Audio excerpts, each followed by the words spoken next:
Continuing Plutarch's Lives, translated by John Dryden, revised by Arthur Hugh Clough. We're in part D, right? Of Numa Pompilius. They say that before Mount Aventine was inhabited or enclosed within the walls of the city, two demigods, Picus and Faunus, frequented the springs and thick shades of that place, which might be two satyrs or pans, except that they went about Italy playing the same sorts of tricks by skill in drugs and magic as are ascribed by the Greeks to the Dactyli of Mount Ida. Numa contrived one day to surprise these demigods, obviously gin, right, by mixing wine and honey in the waters of the spring, of which they usually drank. On finding themselves ensnared, they changed themselves into various shapes, dropping their own form and assuming every kind of unusual and hideous appearance. But when they saw they were safely entrapped, and in no possibility of getting free, they revealed to him many secrets and future events, and particularly a charm for thunder and lightning, still in use, performed with onions and hair and pilcards. Some say that they did not tell him the charm, but by their magic brought down Jupiter out of heaven, and that he then, in an angry manner, answering their inquiries, told Numa that if he would charm the thunder and lightning, he must do it with heads. How? Said Numa. With the heads of onions. No, replied Jupiter, of men. But Numa, willing to elude the cruelty of this receipt, turned it another way, saying, Your meaning is the hairs of men's heads. No, replied Jupiter, with living pilcards, said Numa, interrupting him. These answers he had to learn from Egeria.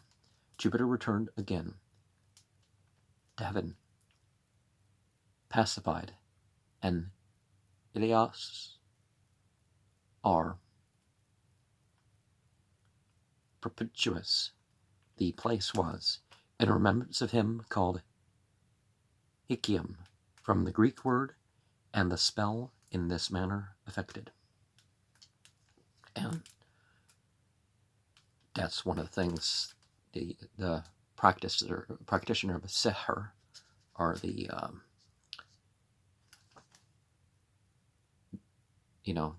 the working with these male and female entities that people call gods and goddesses.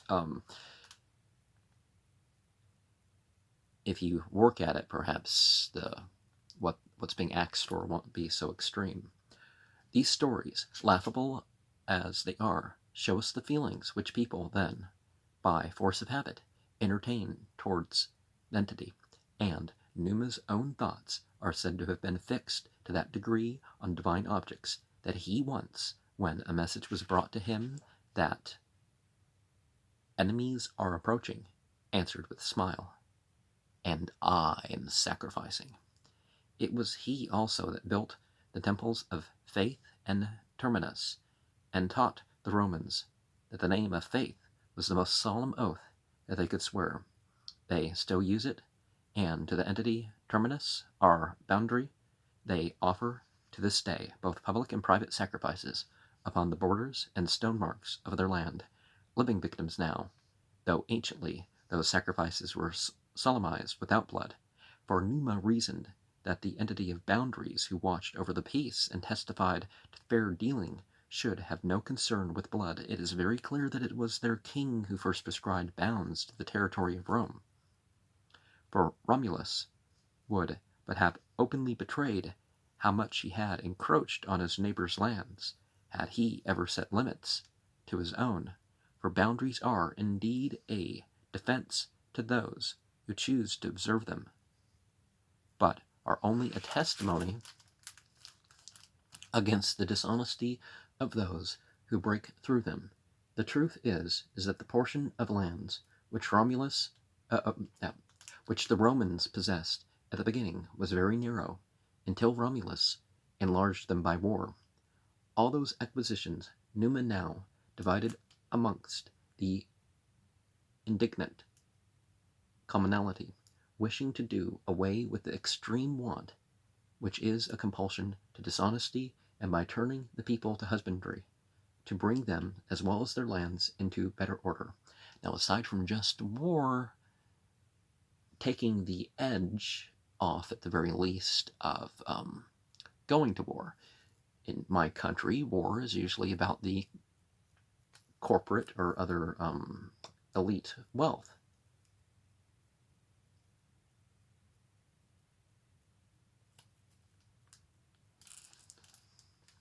Oh, sure, there's a couple places in the country here and there when the economy goes down that have, better commerce of one sort or another, but every major, even the minor wars have hurt the economy of my country. If you look at it past a couple cities, if you look at the big picture, you can see even the world wars, and there are other things.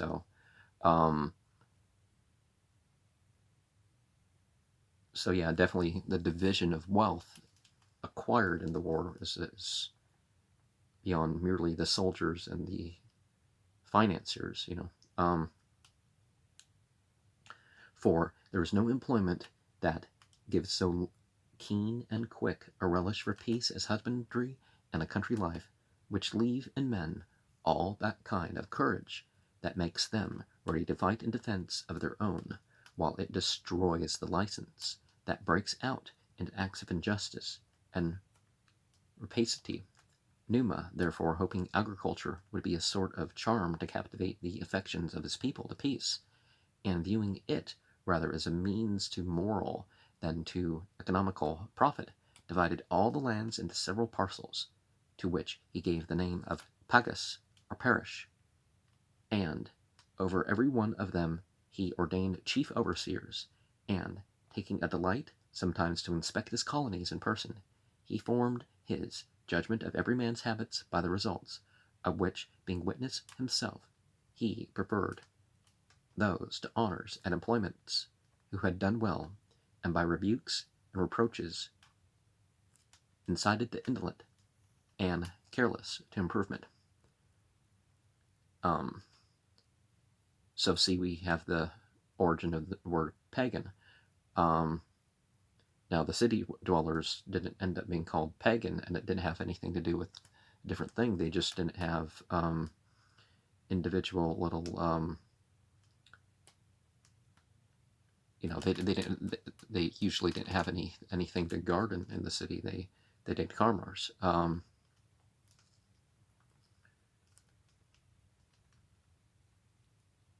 You have to be at least suburban to be pagan, typically, unless you're really, really rich, right? But of all measures, the most commended was his distribution of the people by their trades into companies or guilds, for as the city consisted, or rather did not consist of, it was divided into two different tribes, the diversity between which could not be effaced, and in the meantime prevented all unity and caused perpetual tumult and ill blood, reflecting how hard substances that do not readily mix when in the lump may, by being beaten into powder, in that minute form be combined. He resolved to divide the whole population into a number of small divisions, and thus hoped, by introducing other distinctions, to obliterate the original and great distinction which would be lost among the smaller. So distinguishing the whole people by several arts and trades, he formed the companies of musicians and goldsmiths, carpenters, dyers, shoemakers, skinners, braziers, potters, and all their other handicraftsmen. He composed and reduced into a single company, appointing every one their proper courts, councils, and religious observances. In this manner all factitious distinctions began, for the first time to pass out of use, no person any longer being either thought of or spoken of under the notion of a Sabine or a Roman, a Romulan or a Tatian, and the new division became a source of general harmony and intermixture. He is also much to be commended for the repeal, or rather amendment, of that law which gives power to the fathers to sell their children. He exempted such as were married, conditionally, that it had been with the liking and consent of their parents. It seemed a hard thing that a woman who had given herself in marriage to a man whom she judged free should afterwards find herself living with a slave. The only consent that matters is the people being married to each other. But, you try to gain approval of the family and such like that. And that doesn't mean that there should be some sort of bride price or some feat that you do for their family. If the woman wants a dowry or wants a feat done via herself, that's a different story. That's up to her. But now I do believe in witnesses, like an extra witness from the family or somebody representing a guardian role, saying that it's, she really does consent and it's in her interest, and not just a mere opinion of what they would prefer, right?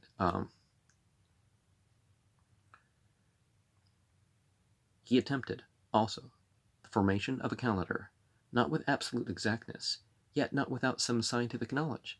During the reign of Romulus, they had let their months run on without any certain or equal terms. Some of them contained 20 days, others 35, others more. They had no sort of knowledge of the inequality in the motions of the sun and the moon. They only kept to the one rule, that the whole course of the year contained 360 days, Numa calculating the difference between the lunar and the solar year at 11 days. 10 or 11, that sort of thing. 4. That the moon completed her anniversary course in 354 days, omitting the fraction, and the sun in 365, omitting the fraction. To remedy this incongruity, doubled the 11 days, and every other year added an intercalary month to follow February, consisting of 22 days, and called by the Romans the month Marcidinus. This amendment, however, itself, in the course of time, came to need other amendments.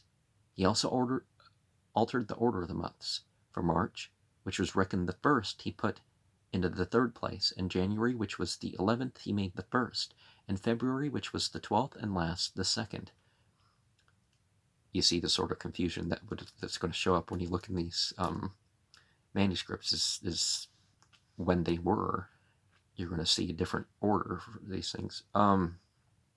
Many will have it that it was Numa also who added the 2 months of January and February, for in the beginning they had a year of 10 months, as there are barbarians who count only 3.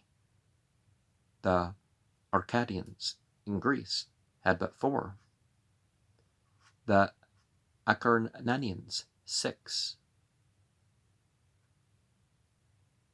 The Egyptian year at first they say was 1 month. It depends on how terms go over back and forth. Afterwards of 4, and so, though they live in the newest of all countries, they have the credit of being a more ancient nation than any, and reckon in their genealogies a prodigious number of years, counting months, that is as years. And you actually find some of that in the reference to the what's the biblical word? Is it Shana? That so that Semitic root, I think in Arabic is something like that, something the same. Maybe it's Sana or something, but don't know if the sheen or the scene, if it divides there, but it's a little more precise, but it can be a couple months. It can be longer than a year. This term, but that term is clear that you're not referring to a month. It's a multiple month affair is basically what's being said, or a period like multiple months, or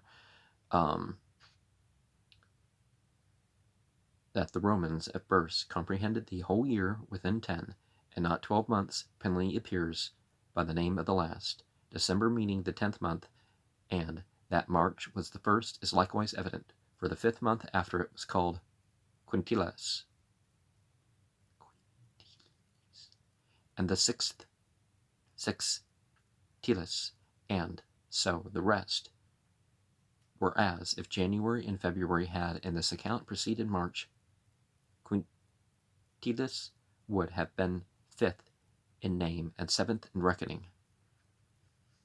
Yeah, that would have made more sense to be 5th, but it was also natural that March, dedicated to Mars, should be Romulus's first, and April, from Venus, or Aphrodite, his 2nd month, in that they sacrifice to Venus, and the women bathe on the calends on the first day of it, with myrtle garlands on their heads, but others, because of its being P and not PH, would not allow of the derivation of this word from Aphrodite, but say it is called April from apereo, Latin for to open, because that this month is high spring, and it opens and discloses the buds and flowers, and next is called May from Maia, the mother of Mercury, to whom it is sacred. Then June follows. So from Juno some, however, derive them from the 2 ages, old and young, majoris being their name for older, and junioris for younger men. Now, one of the things that we arrive at is the divisions of the seasons. The cross quarter of May used to start what they called summer, and the cross quarter of August started what they called fall, because the temperatures fall. And winter started with the cross quarter in November. And the cross quarter of February started spring. So high spring, April, would be the last full month of our calendar in that. Now there's some adjustments of several days one way or the other, but definitely some calendars show that a week into November, you had Samhain. People spell it Samhain, which does etymologically link to terms for gathering, the big final gathering before they all huddle up, right? From the Indo-Aryan roots or something. But to the other months they gave denominations according to their order. So the 5th was called Quintilis, Sextilis, the 6th and the rest September, October, November, and December. Afterwards, Quintilis received the name of Julius from Caesar, who defeated Pompey, as also Sextilis, that of Augustus, from the 2nd Caesar, who had that title. Domitian also, in imitation, gave the other 2 following months his own names, Germanicus and Metianus. But actually, I think older pronunciation, you don't go with a T in that, you have Domitianus. But on his being slain, for going Greek, we're definitely not. They recovered their ancient denominations of September and October. The 2 last are the only ones that have kept their names in the flower of age, and not an old and worn-out king. It is said that his body, by his particular command, was not burnt, but that they made, in conformity with his order, 2 stone coffins, and buried both under the hill geniculum, in one of which his body was laid, and the other his sacred books, which, as the Greek legislators their tables, he had written out for himself, but had so long inculcated the contents of them whilst he lived into the minds and hearts of the priests, that their understandings became fully possessed with the whole spirit and purpose of them, and he therefore bade that they should be buried with his body, as though such holy precepts could not without irreverence be left to circulate in mere lifeless writings. For these very reasons, they say, the Pythagoreans bade that their precepts should not be committed to paper, but rather preserved in the living memories of those who were worthy to receive them. And when some of their out-of-the-way and abstruse geometrical processes had been divulged to an unworthy person, they said the entities that they considered to be gods threatened to punish this wickedness and profanity by a signal and widespreading calamity, with these several instances concurring to show a similarity in the lives of Numa and Pythagoras. We may easily pardon those who seek to establish the fact of a real acquaintance between them. Now, one of the things that we should probably look at is the fact of this profanation thing.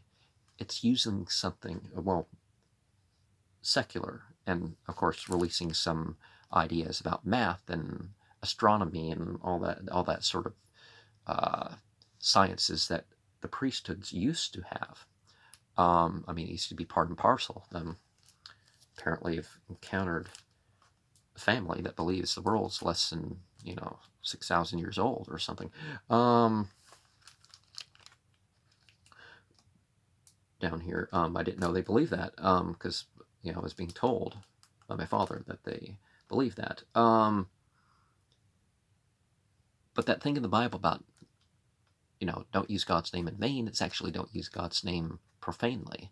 So you speak of God, at the very least, only in a secular context. So none of that swearing stuff. And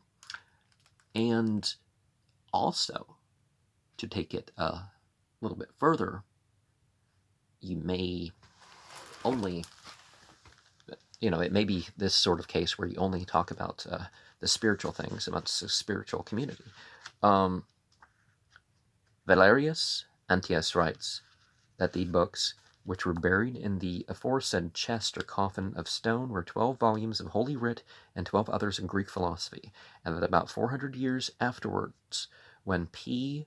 Cornelius and M. Babius were consuls in a time of heavy rains, a violent torrent washed away the earth, and dislodged the chests of stone, and their covers falling off, one of them was found wholly empty, without the least relic of any human body. In the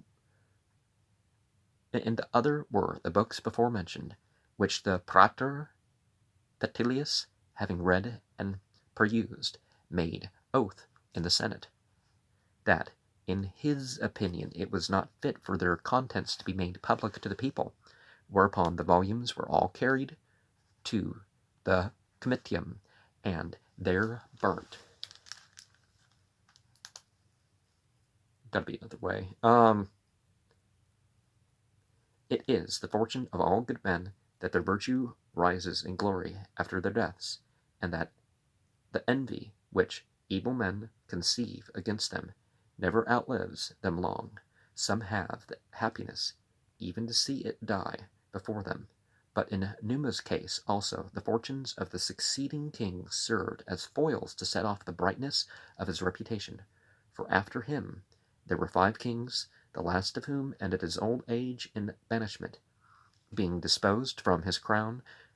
Of the other 4, 3 were assassinated and murdered by treason. The other, who was Tullus Hostilius, that immediately succeeded Numa, derided his virtues, and especially his devotion to religious worship, as a cowardly and mean-spirited occupation, and diverted the minds of the people to war, but was checked in these youthful insolences, and was himself driven by an acute and tormenting disease into superstitions wholly different from Numa's piety, and left others also to participate in these terrors when he died by the stroke of a thunderbolt.